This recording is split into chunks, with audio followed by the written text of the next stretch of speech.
हर हर महादेव। मैं पंडित विपिन कुमार आदिदेव ज्योतिष केंद्र से आपसे बात कर रहा हूँ। आज मैं आपको जया एकादशी के बारे में बताऊंगा। माघ मास की शुक्ल पक्ष की जो एकादशी आती है उसे जया एकादशी कहते हैं। इसका व्रत करने से पापों का नाश होता है और भूत प्रेत योनि से मुक्ति मिलती है और भगवान विष्णु का आशीर्वाद आप पर बना रहता है। अब मैं आपको जया एकादशी की कथा सुनाता हूँ। जया एकादशी की व्रत कथा प्राचीन समय की बात है। स्वर्गलोक में देवराज इंद्र राज्य करते थे। देवगण परिजात वृक्षों से भरे हुए नंदन वन में अप्सरा के साथ विहार कर रहे थे। विहार करते हुए बड़े हर्ष के साथ नृत्य का आयोजन किया। इसमें गंधर्व गान कर रहे थे, जिसमें पुष्पदंत, चित्रसेन तथा उसका पुत्र ये तीन प्रधान थे। चित्रसेन की स्त्री का नाम मालिनी था। मालिनी से एक कन्या उत्पन्न हुई जो पुष्पवंती के नाम से प्रसिद्ध थी। पुष्पदंत गंधर्व का एक पुत्र था जिसको लोग माल्यवान कहते थे। गंधर्व कन्या पुष्पवती ने इंद्र की संगीत सभा में माल्यवान को देखा। अपने हाव भाव से पुष्पवती ने माल्यवान को आकर्षित करने की चेष्टा की।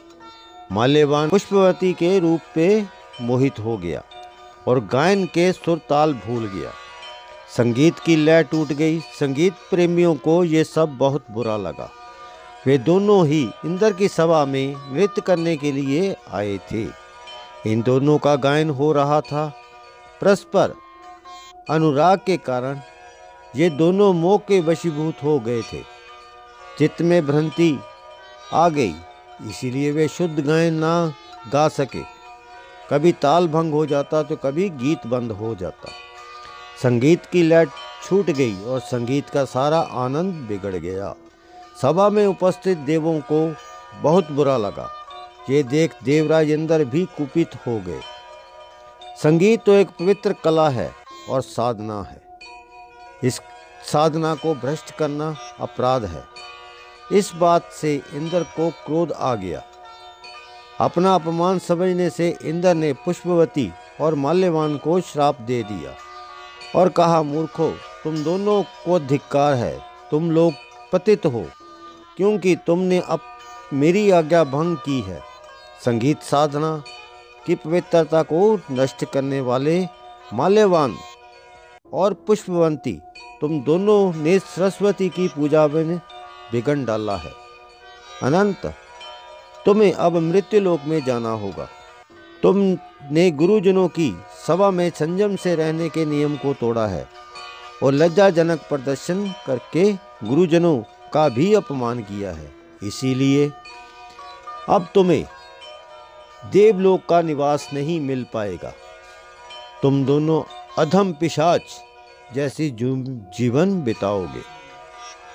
इंद्र के इस प्रकार शाप देने से ये दोनों के मन में बड़ा दुख हुआ। पाप वंश दोनों मृत्यु लोक में हिमालय पर्वत पर चले गए और पिशाच योनि को पाकर अति दुखी हुए। अब वे बिहड़ वनों में भद्दी सूरतें लिए और भक्ष्य करते जीवन बिता रहे थे। हिमालय के शीतल प्रदेश की कंदराओं में इनका जीवन कष्टमय था। दोनों पश्चाताप की अग्नि में जल रहे थे। अपनों से बिछड़ने का इन्हें बड़ा दुख था। देवयोग से एक बार माघ मास के शुक्ल पक्ष की जया एकादशी के दिन दोनों ने निराशा ने घेर लिया, जिस कारण सवेरे से ही जलपान तक नहीं किया और पाप कर्म भी नहीं किया। वे प्रभु का ध्यान कर अपनी गलतियों की क्षमा मांगने लगे।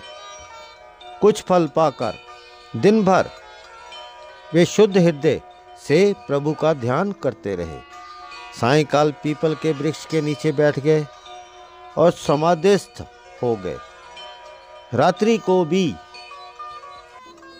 इन्हें ईश्वर का ध्यान बना रहा। सारी रात्रि इन्होंने जागकर बिता दी।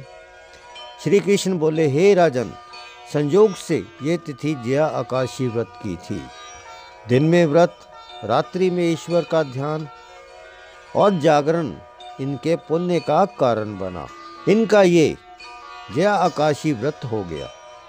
वस्तुतः जया आकाशी को दिन में व्रत और रात्रि में जागरण करने से दूसरे दिन होते ही व्रत के प्रताप से और भगवान विष्णु की शक्ति से इनकी पिशाच योनि नष्ट हो गई। इन्हें पुनः सुंदर गंधर्व और अप्सरा की अपनी देह मिल गई। सुंदर वस्त्र और आभूषणों से अलंकृत हो गए। तब वे दोनों विमान में बैठकर स्वर्गलोक को प्रस्थान कर गए। उस समय आकाश में देवता तथा गंधर्व इनकी स्तुति करते हुए पुष्प वर्षा करने लगे। स्वर्गलोक में जाकर दोनों ने प्रसन्नता से देवराज इंद्र को प्रणाम किया। देवराज इंद्र इनको पहले जैसे रूप में देखकर आश्चर्य में पड़ गए। इंद्र ने पूछा कि पिशाच योनि से तुमने किस प्रकार छुटकारा पाया? अपनी भूल पर पश्चाताप हुआ। बड़ी विनम्रता से प्रणाम कर माल्यवन बोले, हे देवेंद्र, भगवान विष्णु की कृपा और जया काशी के व्रत के प्रभाव से हमारी पिशाच योनि छूटी है। इंद्र ने कहा, हे माल्यवान, भगवान की कृपा और आकाशी के व्रत से न केवल तुम्हारी पिशाच योनि छूट गई, वरन तुम्हारे सभी कुल वाले और स्वर्ग के निवासी भी वंदनीय हो गए, क्योंकि विष्णु और शिव के भक्त सदैव हमारे लिए वंदनीय रहते हैं। इसीलिए आप दोनों हम सभी देवताओं के लिए भी वंदनीय हो गए हो। अब आप दोनों आनंद से स्वर्ग लोक में विहार करो। पुष्पवती ने भी निवेदन किया, हे देवेंद्र, आपका शाप हमें वरदान बन गया और हमें भगवान विष्णु की कृपा प्राप्त हुई है। भगवान श्री कृष्ण कहने लगे, युधिष्ठिर, इस जया काशी के व्रत से पिशाच योनि में पड़ा व्यक्ति भी मुक्ति पाकर स्वर्ग में वास करता है। एकादशी का व्रत अनेक यज्ञ, जाप, दान आदि से अधिक फलदायी होता है। जो मनुष्य जया काशी व्रत करते हैं वे अवश्य ही स्वर्ग में वास करते हैं और उनको अग्निष्टोम यज्ञ का फल मिलता है। आशा करता हूँ आपको मेरा वीडियो पसंद आया होगा। यदि आपको मेरा वीडियो पसंद आया, लाइक और शेयर करें, मेरे चैनल को सब्सक्राइब करें। हर हर